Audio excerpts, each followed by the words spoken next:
Hello everyone, welcome back to another video talking geeky stuff. And today's video is about recommended movies that I watched in the last few days since I've been back from Japan.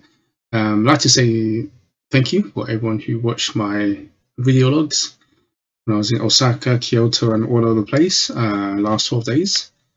And yeah, I've been resting the last couple of days, been back to work for the last few days. I just got a couple of days off.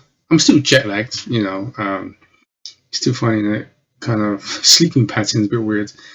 But thank you for those who subscribe. Thank you for those who watched my videos. Yes, I'm back, and here's some of the movies that I would like to recommend. But before that, I'm gonna say there's spoilers. I try my best not to spoil it, but there'll be spoiler alert. If you haven't seen them, please don't watch this. So, spoiler alert. And like normal, I tend to play the video, so I'm gonna play all three at once. Hopefully my computer can run this. There you go. So let's start with Dungeons and Dragons. I didn't get to see this in cinema because, to be honest, the trailers wasn't that good. And also what the writers, directors, or the producers, they come out and saying that they deliberately emasculated Chris Pine and things like that didn't really help. And the trailers were really woke, and so I thought it was gonna. They know also the whole thing that's going down with Dungeons and Dragons, the cards. I can't remember the company behind it. I kind of read a little bit about that, so I was a bit put off. So and at the same time as well, there was a lot of films around the March, April, May time. John Wick, Mario. A lot of movies was kind of all Shazam, Ant-Man. And to be honest, Ant-Man was terrible as well. But there was a lot of movies that was kind of like jammed in that period. Same goes with the Pope Exorcist, is all kind of jammed in there. And I was getting prepared for my trip to Japan. I was getting a lot of stuff ready. So I kind of had to pick and choose what I wanted to do. And like I said, the trailer didn't do any favors. So I kind of gave that a miss. But I watched it this afternoon, my day off. Because a lot of my friends saying to me, you need to watch it. It's not as bad as you think. It's not what you think it is. So, I gave it a chance. So I watched it. And to my surprise, I actually enjoyed it. It's not amazing, of course, but it's a lot better than I expected.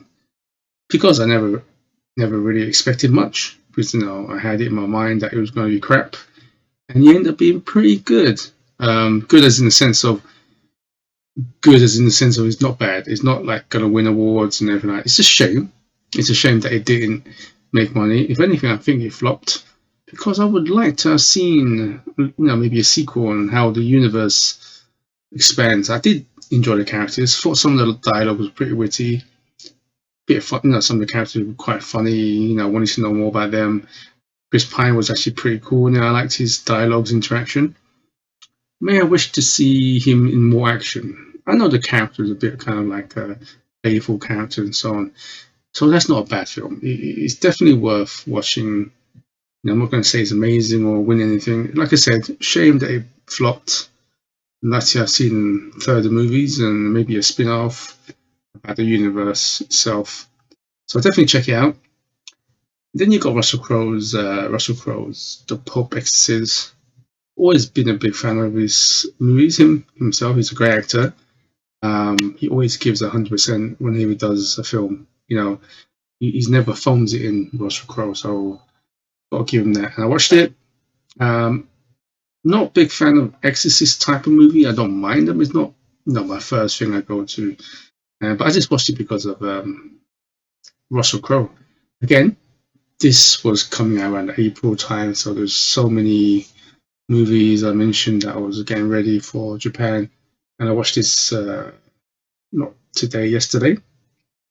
Again, I enjoyed it. It's nice, straight to the point movie. Russell Crowe was great in there. A couple of things that a bit of a kind of like a trope where the bending of the neck, the bone breaking, the mouth kind of exaggerating when they start screaming and so on. But it's a good movie. It's a nice, how do you say, just the right scares. It wasn't too violent. It was just right. Almost like an adventure movie. investigation movie of what happened and the conspiracy behind what the church did and so on. So definitely check that out. Like I said, big fan of Russell Crowe. I will just watch it because of his performance. Don't get me wrong; it's not his best performance. He's not going to win any Oscars or anything like that. But it's even Russell Crowe at his average is better than most people's best performance. So, and the ending was pretty good. I felt that they could create like a series of movies because it's talking about something about the Bible and these different locations. They're only the devil's location, all these fallen angels, and then something like that, and then they destroy the one and need to find out the other 200 or something like that. He has his sidekick, like a Batman and Robin, to help him exercise all of these locations. So I think it made some money. It's not going to be like the $1 billion movie, of course not. I think it made money, and I would love to see a sequel, like a series of them going around and kind of like destroying these kind of locations where the devil and the fallen angels are supposed to causing havoc and so on. So I'd love to see more of that. And the third one, I know it's just recently come out, but I managed to get the video 1080p somehow. I won't tell anyone how. I'm trying to pronounce them is SISU. This movie is, in my opinion, the best one here. It's not too long. It's from the producers of the John Wick series. And it's also, in a certain way, very Tarantino-esque. Split in certain chapters, It's almost like a Western in some places. And it's really violent. The main star of this movie, I actually don't know his name. He doesn't speak until literally the last bit. So this is kind of like the last year of the war, World War II, where Germany and the Nazis are kind of slowly losing, and they have to leave Finland or something.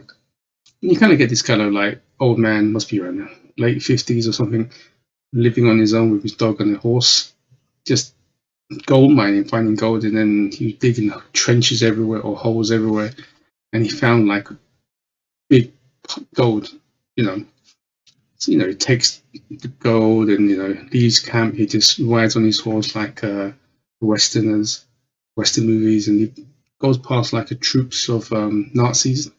They leave him alone. And that's when the action starts. And then something happens. He gets into a big fight, and then the people discover that he's got loads of gold. So the troop that he passed kind of hunts him down. And then kind of you see the action kicks in. It's like almost like starts and kind of never stops sort of thing. And the usual thing is you find out he was an ex-military person. They call him, I can't remember, like someone who never dies. He always a resurrection or the revenge. He had like 300 kills of Russian soldiers in the previous war. And one of the German captain, he wanted to chase him, of course, to get the gold. And he's kind of like a lieutenant saying, look, the generals ordered us to leave this and just go back.